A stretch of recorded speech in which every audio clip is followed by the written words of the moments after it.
Miami Dolphins today released their little Hard Knock-esque series, and we're going to talk about it. Let's jump into this.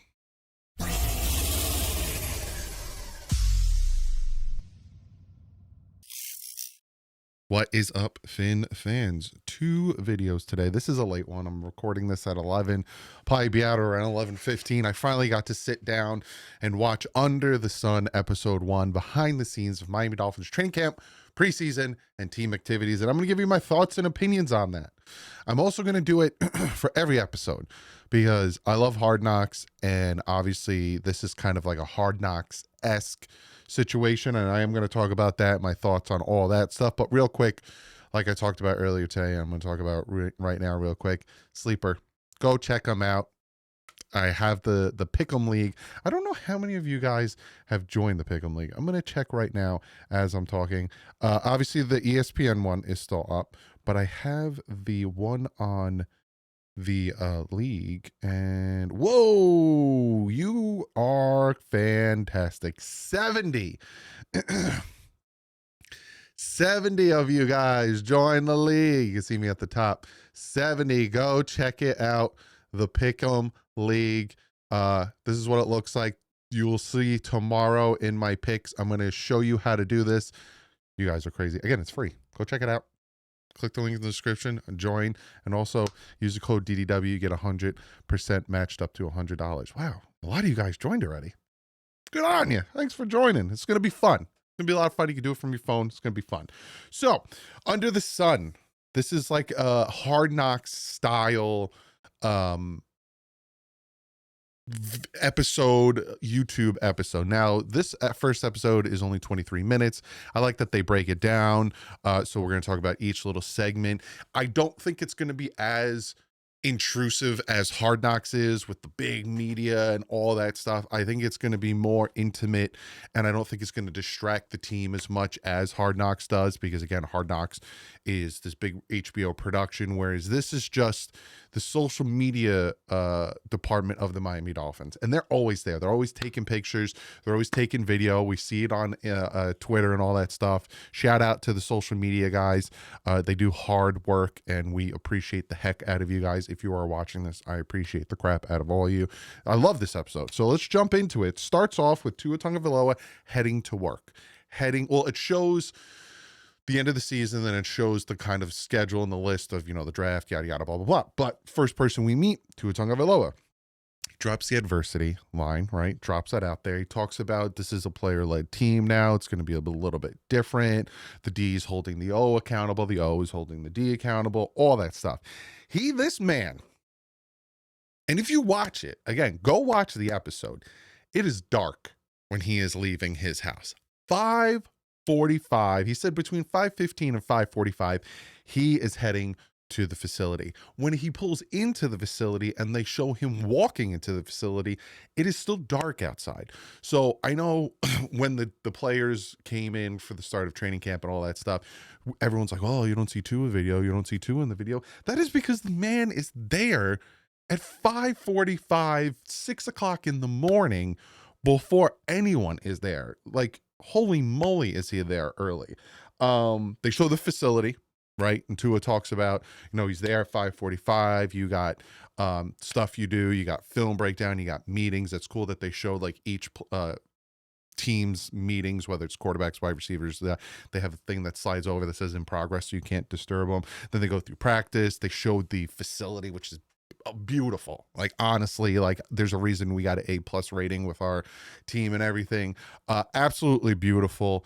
He talks about hitting the ice bath. He says that normally they don't get out of there till like 6:30 p.m. So Tua is there from 6 a.m. to 6:30 p.m. Like, just putting in the work. Talks about team chemistry, not only in the building, because like when you're there, you're kind of working, but also outside. And we see a little bit of that I will talk about in a few seconds. Then they kind of talk about training camp practices, and they show a little stuff here and there, which is super cool. Tyreek Hill had a rep against Storm Duck, beat him on an inside route.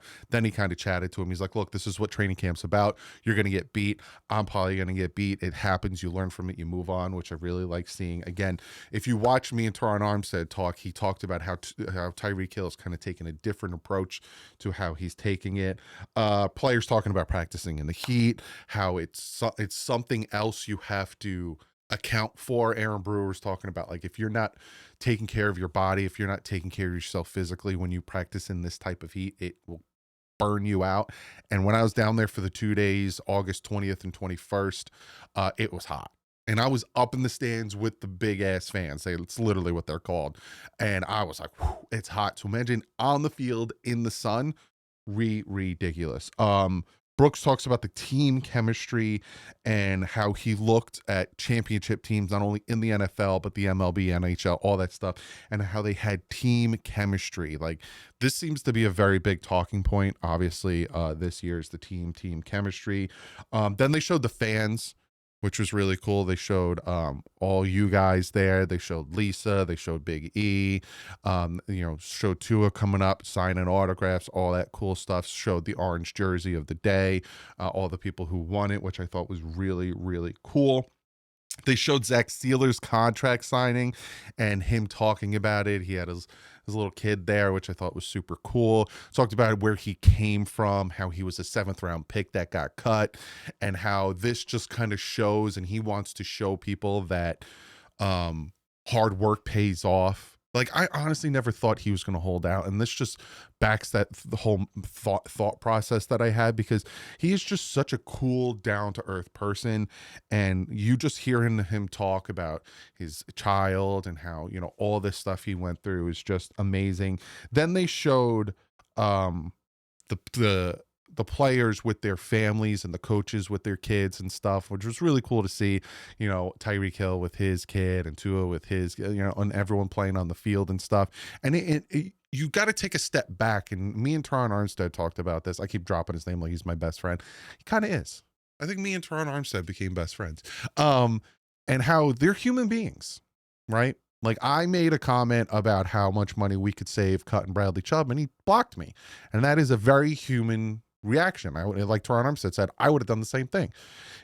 They're still humans. Like, a lot of people, especially with Tua, and the people who don't like him, and some people who do wish he gets hurt so he gets knocked out again. And you might think that's an extreme. I see it. I see people saying these things. They're human beings out here that have children, that have families. And you see that in that little portion, which I really, really loved. Then they showed the joint practices. They showed Chicago. They showed Detroit, right? They didn't show much of the on-the-field stuff. Again, that's why I really like this, because it's not as intrusive as Hard Knocks, because Hard Knocks, you got each day was kind of an episode, or the week was an episode, and they really focused on certain things, where this, they didn't show much of the on-the-field stuff because they're focusing on practicing. But they showed bowling. Jalen Waddle was struggle bus Sidian when it came to bowling. But then he got a strike, and Tyreek Hill was there celebrating, and the camera showed, and so was Westbrook. And then so was the wide receiver coach, Prince, which I love that they were together working at, not working, but having fun together. Then they showed two at a museum with two offensive linemen, which I thought was really cool. Then they showed the players going to a children's hospital, coloring with them. A lot of, they go and they do these joint practices, and especially when they were in Chicago, they didn't come back home to Miami. They were in Chicago, and then they went straight to Detroit.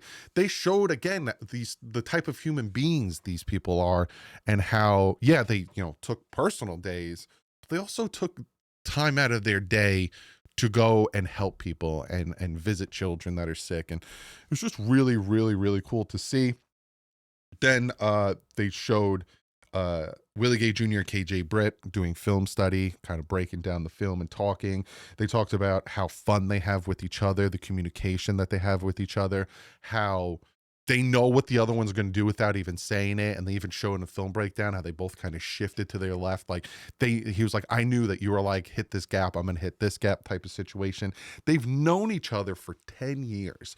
In 2016, they were both at the Nike Open, I think when they were in college. So it's super cool. But Britt and Willie Gay kind of had that connection I really like our linebacking room. Like, you got Brooks, you got Dotson, you got Britt, you got Willie Gay Jr. I love the rotation of them. That's what I'm saying. Like, the front seven, if you go watch the optimistic video, the front seven, I'm very happy with what we have in the front seven. Like, I'm very excited to see how this is gonna pan out. And then they showed the Jags preseason game. They didn't show too much. Again, this isn't Hard Knocks where they're going to be too intrusive and too distracting, but they did show that, and they showed, a lot of Mike McDaniel and the things he was saying to the players, which I liked, very motivating. But a lot of the theme of this episode was, again, the team, the players having each other's back, being one, and how this feels different. Now, I'm not going to sit here and say this is, it was nice watching it, and I was like, this is cool, yada, yada, blah, blah, blah. I'm not going to sit here and tell you like, oh, we're winning the Super Bowl, we're doing this, we're doing that. I'm still sticking to my, if Tua stays healthy, we're winning 10 games, going 10-7. I'm still sticking to that. If you want to know what I'm talking about, my record prediction video that came out earlier today. But it shows that, maybe there is something different about this team. Maybe, they brought in the right guys with Willie Gay Jr., with KJ Britt. Maybe they did, bring in Minka back, bringing all these guys in. We didn't really get to hear from Rasul Douglas because this is happening all before he got signed. So it's like, maybe even Aaron Brewer said, he's like, on my left side, I got two young guys in Jonah and Patrick Paul. And on my right side, I got the vets. He had James Daniels and Austin Jackson. He's like, I'm really excited to see how the five of us work together. And I think we all are. So it's really awesome to watch. If you haven't yet, go check it out. It's on the Miami Dolphins YouTube channel. I gave you bits and pieces. You need to watch it to really get a feel for it. Episode 1's up. If they're doing it every Tuesday, that would be pretty cool. Again, I will give you a reaction when I get the chance to sit down and watch it. Probably around this time, you'll get my reaction. Tomorrow, I'm doing the picks. So tomorrow's video is the picks.